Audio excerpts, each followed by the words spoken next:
नमस्कार, विद्या मंदिर में आपका स्वागत है। आज हम संस्कृत व्याकरण के कारक तथा विभक्ति इस विषय पर चर्चा करेंगे। सबसे पहले हम आपको बताते हैं कि कारक क्या है। क्रिया अन्वयत्वम कारकत्वम। क्रिया से जिसका संबंध हो उसे कारक कहते हैं। जो क्रिया है उससे जिसका संबंध है वही कारक कहलाता है। अब हम आपको विभक्ति, कारक तथा चिन्ह के विषय में बताएंगे। विभक्तियाँ प्रथमा, द्वितीया, तृतीया, चतुर्थी, पंचमी, षष्ठी और सप्तमी तथा संबोधन। कारक कर्ता, कर्म, करण, संप्रदान, अपादान, संबंध, अधिकरण तथा संबोधन। चिन्ह कर्ता ने कर्म को करण से संप्रदान के लिए अपादान से अलग होने के अर्थ में। तृतीय विभक्ति में भी से था, परंतु यह जो से है वह अलग होने के अर्थ में है। संबंध का, की, के, रा, री, रे। अधिकरण में, पे, पर। संबोधन भो, हे, अरे। अब मैं आपको विभक्ति, कारक तथा चिन्ह के विषय में उदाहरण द्वारा समझाती हूँ। वन से आकर राम ने सीता के लिए लंका में रावण को बाण से मारा था। यहाँ पर मारा था, यह मारना क्रिया है। अभी हमने आपको बताया था कि क्रिया से जिसका संबंध हो उसे कारक कहते हैं। यहाँ पर यह जो क्रिया है मारना, इसका जिन जिन से संबंध है वह सब कारक हैं। यहाँ पर वन, राम, सीता, लंका, रावण तथा बाण, यह सभी कारक हैं। राम कर्ता, राम ने, रावण कर्म, रावण को, बाण करण, बाण से, सीता संप्रदान, सीता के लिए, वन अपादान, वन से आकर, लंका अधिकरण, लंका में। अतः यहाँ पर यह सभी कारक हैं। इस वाक्य में मारना क्रिया है। वन, राम, सीता, लंका, रावण, बाण, इन सभी शब्दों का मारना क्रिया के संपादन में साक्षात्कार या असाक्षात रूप से उपयोग है। अतः ये सभी कारक कहे जाएंगे। चलिए अब हम प्रथमा विभक्ति के बारे में आपको बताते हैं। प्रथमा विभक्ति कर्ता कारक। इसका नियम देखिए या सूत्र देखिए। प्रातिपदिकार्थ लिंग परिमाण वचन मात्रे प्रथमा। प्रातिपदिकार्थ मात्र, लिंग मात्र, परिमाण मात्र तथा वचन मात्र में प्रथमा विभक्ति होती है। प्रातिपदिकार्थ मात्र रामः, कृष्णः, श्री आदि, यह सब प्रातिपदिक हैं। लिंग तटः, लिंग पुल्लिंग, स्त्रीलिंग और नपुंसकलिंग। तटः पुल्लिंग, तटी स्त्रीलिंग तथा तटम नपुंसकलिंग। परिमाण मात्र द्रोणो व्रीहि। वचन मात्र एकः, द्वौ, बहवः। इन सब में प्रथमा विभक्ति होती है। रामः लिखती, राम लिखता है। आपकी परीक्षा में प्रश्न इस प्रकार से आते हैं, जैसे रामः है तो आपसे पूछा जाएगा कि इसमें कौन सी विभक्ति है, कौन सा कारक है तथा आप इसका सूत्र या नियम बताइए। तब आप इसमें बताएंगे इसमें प्रथमा विभक्ति है, कर्ता कारक है तथा आप इसके साथ इसका सूत्र लिखेंगे। प्रातिपदिकार्थ लिंगम परिमाण वचन मात्रे प्रथमा। बालकः पठति, बालक पढ़ता है। बालकः में प्रथमा विभक्ति कर्ता कारक है और इसका सूत्र पुनः वही। शकः एकः पक्षी अस्ति। शकः तोता एक पक्षी है। शकः एकः, इसमें प्रथमा विभक्ति कर्ता कारक। इयम एका नगरी अस्ति, यह एक नगरी है। इयम एका, यह सब वचन के आधार पर, वचन मात्र के आधार पर यहाँ पर प्रथमा विभक्ति है तथा कर्ता कारक है। द्वितीय विभक्ति कर्म कारक। नियम अभितः परितः समयानिक्षा हा प्रति योगे अपि। अभितः परितः समयानिक्षा हा तथा प्रति के योग में द्वितीय विभक्ति होती है। उदाहरण देखिए। ग्रामम अभितः वृक्षः सन्ति। ग्रामम अभितः, गांव के अवितः माने चारों ओर, गांव के चारों ओर वृक्ष हैं।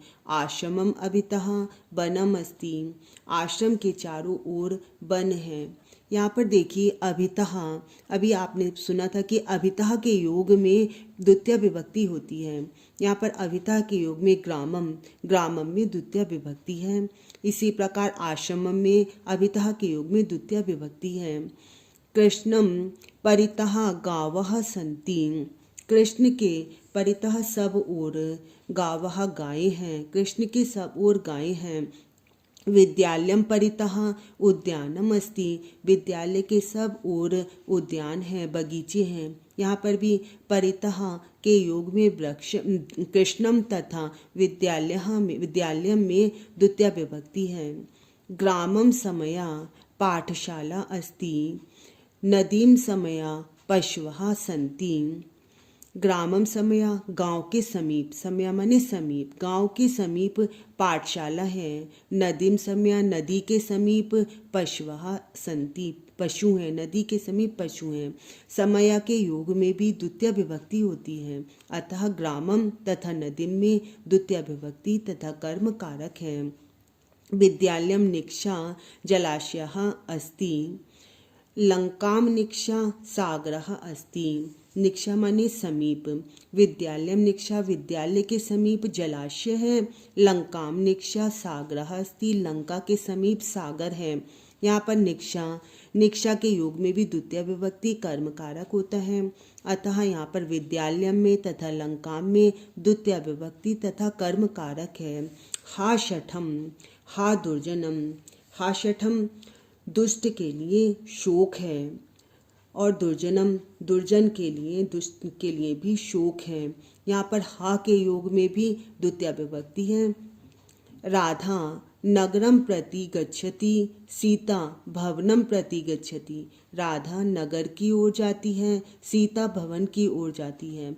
प्रति के योग में भी द्वितीय विभक्ति होती है, अतः नगरम तथा भवनम में प्रति के योग में द्वितीय विभक्ति है। परीक्षा में आपको बताना होगा कि यहाँ पर द्वितीय विभक्ति है, कर्म कारक है तथा इसका नियम अथवा सूत्र आपको लिखना होगा। अवितः परितः समया निक्षा हा प्रति योगे अपि। तृतीय विभक्ति करण कारक।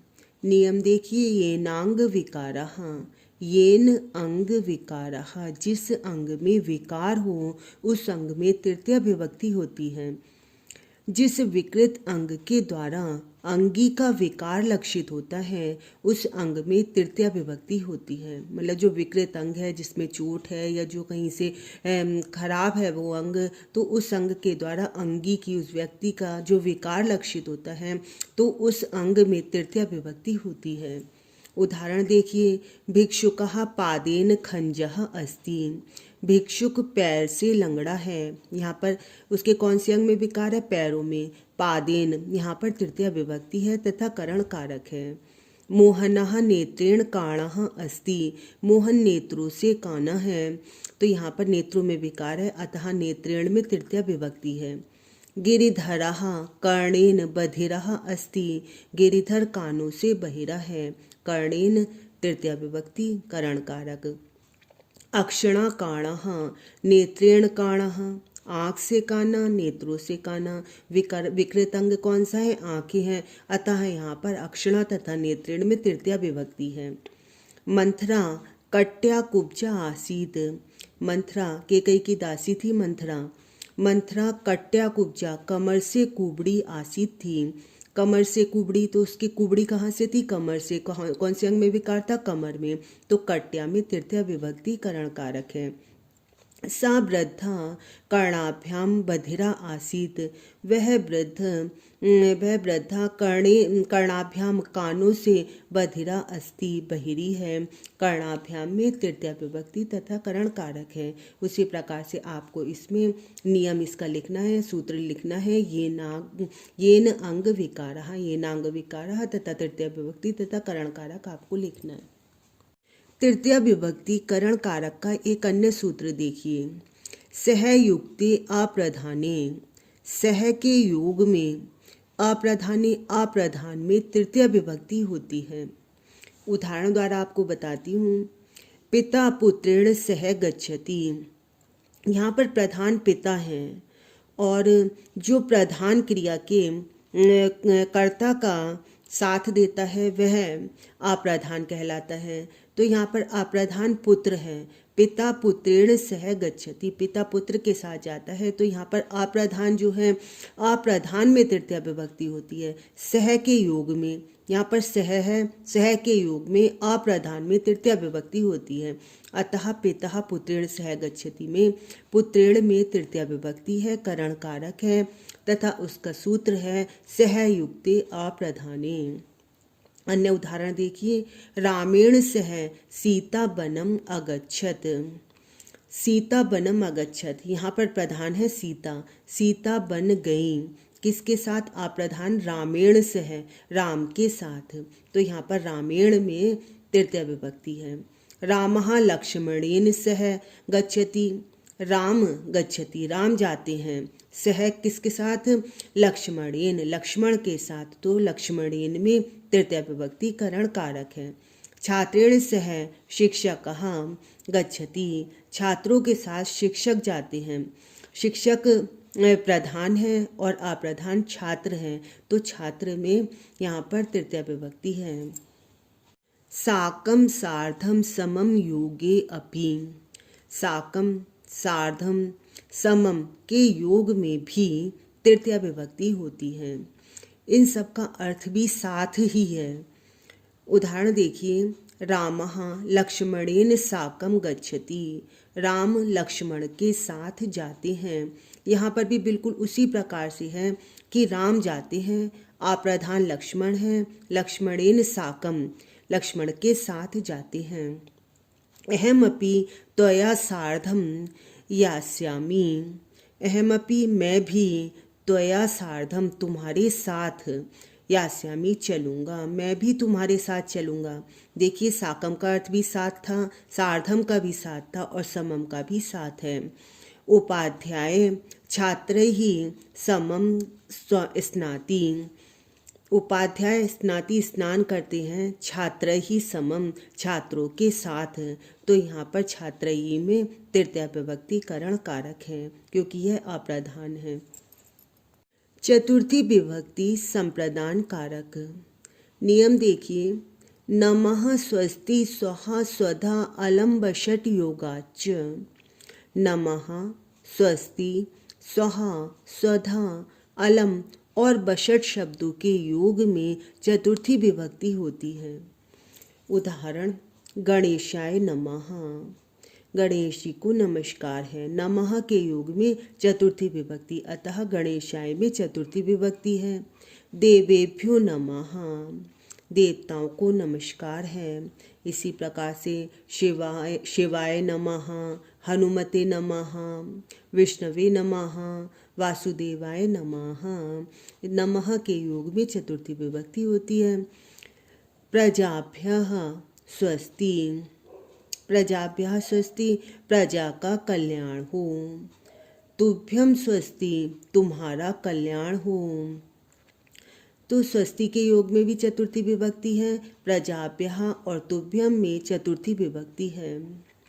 स्वाहा, स्वधा और बषट यह शब्द हैं जो कि देवताओं को आहुति देते समय बोले जाते हैं। तो अग्नये स्वाहा, अग्नि के लिए स्वाहा। इंद्राय स्वाहा, इंद्र के लिए स्वाहा। तो यहाँ पर वही स्वाहा के योग में भी चतुर्थी विभक्ति है, अग्नये में और इंद्राय में। पितृभ्यः स्वधा, तस्मै स्वधा, पितरों के लिए स्वधा, तुम्हारे लिए स्वधा। यहाँ पर भी चतुर्थी विभक्ति है, पितृभ्यः और तस्मै में। दैत्येभ्यः हरिः अलम, दैत्येभ्यः देवताओं के लिए, हरिः भगवान, अलम पर्याप्त हैं, देवताओं के लिए भगवान पर्याप्त हैं। अलम के योग में चतुर्थी विभक्ति होती है, दैत्येभ्यः में चतुर्थी विभक्ति है। मल्लो मल्लाय अलम, मल्ल पहलवान, पहलवान पहलवानों के लिए पर्याप्त हैं। तो यहाँ पर मल्लाय में चतुर्थी विभक्ति है। इंद्राय बषट इंद्र के लिए बशट, राधा कृष्णाय बशट। तो यहाँ पर वही आहुति देने के लिए बशट का प्रयोग किया जाता है। तो बशट के योग में भी इंद्राय तथा राधा कृष्णाय में चतुर्थी विभक्ति है। पंचमी विभक्ति अपादान कारक। अपादाने पंचमी, अपादान में पंचमी विभक्ति होती है। अपादान मतलब जिससे अलग होते हैं उसको अपादान कहते हैं। उदाहरण देखिए, वृक्षात पत्राणि पतंती, वृक्ष से पत्ते गिरते हैं। यहाँ पर पत्ते किससे अलग हो रहे हैं? वृक्ष से अलग हो रहे हैं। तो यहाँ पर वृक्ष जो है वो अपादान है और अपादान में पंचमी विभक्ति होती है। अतः वृक्षात में पंचमी विभक्ति अपादान कारक है तथा इसका सूत्र वही अपादाने पंचमी। रामः विद्यालयात् गृहं गच्छति, राम विद्यालय से घर जाता है।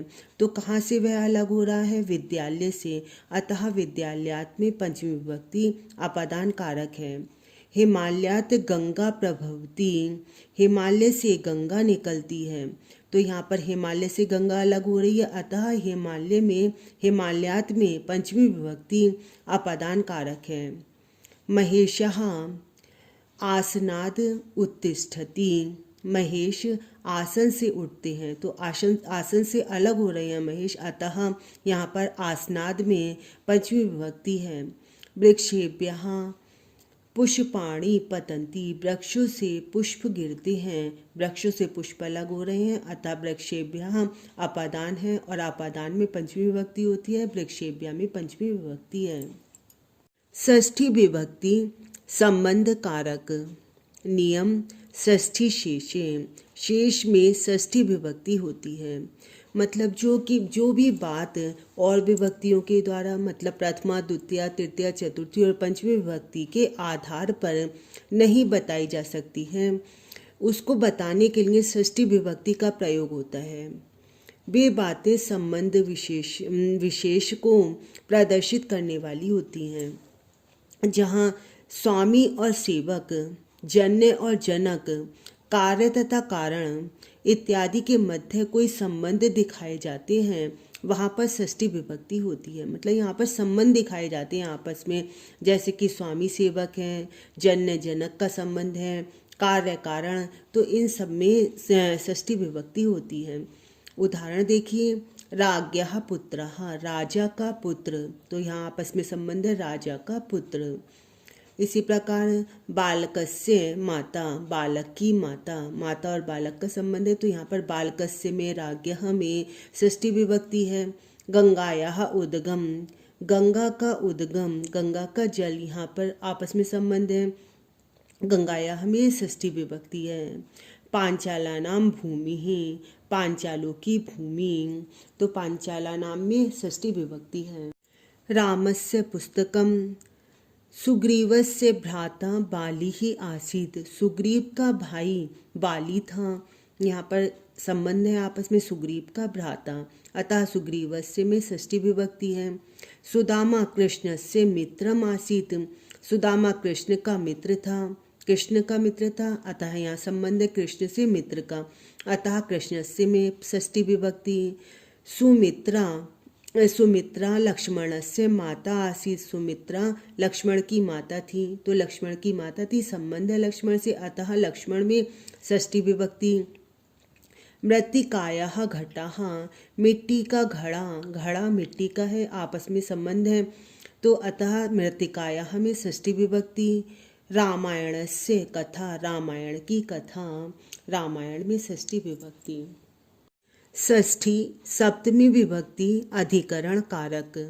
नियम यतश्च निर्धारणम, यदि किन्हीं वस्तुओं या व्यक्तियों के समुदाय में से किसी एक वस्तु या व्यक्ति को किसी विशेषता के आधार पर सबसे उत्कृष्ट या निकृष्ट निश्चित किया जाए, तो समुदाय की वस्तुओं अथवा व्यक्तियों में सप्तमी अथवा षष्ठी विभक्ति होती है। उदाहरण द्वारा आपको बताती हूँ। कविषु कालिदासः श्रेष्ठः, कवियों में कालिदास श्रेष्ठ हैं। यहाँ पर देखिए कविशु क्या है। सबसे पहले देखिए आप, यदि किन्हीं वस्तुओं या व्यक्तियों के समुदाय में से, तो यहाँ पर समुदाय है कवियों का, कविशु। समुदाय में से किसी एक वस्तु या व्यक्ति को, तो किसी एक व्यक्ति कौन है, वो कालिदास, किसी विशेषता के आधार पर सबसे उत्कृष्ट या निकृष्ट निश्चित किया जाए, तो उनकी विशेषता है कि कालिदास एक बहुत बड़े कवि थे, तो उनकी विशेषता के आधार पर उनको श्रेष्ठ बताया जा रहा है। तो समुदाय की वस्तुओं अथवा व्यक्तियों में सप्तमी अथवा षष्ठी विभक्ति होती है। तो समुदाय की वस्तु क्या थी, व्यक्ति कौन थे, कविशु, अतः कविशु में सप्तमी और अथवा षष्ठी विभक्ति होती है। तो यहाँ पर कवि नाम में षष्ठी विभक्ति है तथा कविशु में सप्तमी विभक्ति है। इसी प्रकार से देखिए, गोशु कृष्णा बहुक्षीरा, गवाम कृष्णा बहुक्षीरा। गोशु गायों में कृष्णा काली गाय, बहुक्षीरा बहुत दूध देने वाली होती है। गवाम, तो यहाँ पर गोशु सप्तमी विभक्ति तथा गवाम षष्ठी विभक्ति है। यहाँ पर बिल्कुल इसी प्रकार से है कि समूह किसका है, गायों का समूह है। उसमें एक गाय जो है कृष्णा, काली गाय जो है उसको विशेष गाय बताया गया है और उसकी विशेषता है बहुक्षीरा, बहुत अधिक दूध देने वाली। इस आधार पर गोशु में सप्तमी और गवाम में षष्ठी विभक्ति है। पुस्तकेषु गीता श्रेष्ठा, पुस्तकों में गीता श्रेष्ठ है। गीता पुस्तक जो है वह पुस्तकों में सबसे श्रेष्ठ है। इसी प्रकार तो यहाँ पर पुस्तकेषु और पुस्तका नाम, इसमें पुस्तकेषु में सप्तमी विभक्ति तथा पुस्तका नाम में षष्ठी विभक्ति है। नदीषु गंगा श्रेष्ठा, नदियों में गंगा श्रेष्ठ है। नदी नाम गंगा श्रेष्ठा, नदियों में गंगा श्रेष्ठ है। तो इसी प्रकार से यहाँ पर सप्तमी और षष्ठी विभक्ति है। मुझे उम्मीद है कि आपको कारक और विभक्ति बहुत अच्छी प्रकार से समझ में आई होंगी। आप इन्हें अच्छी प्रकार से समझिए और समझकर आपको यदि बहुत अच्छे से समझ में आ जाए तो आप इन्हें लाइक भी कीजिए, शेयर कीजिए तथा यदि अभी भी आपने इसे सब्सक्राइब नहीं किया है तो इसे जल्दी से सब्सक्राइब कीजिए। धन्यवाद।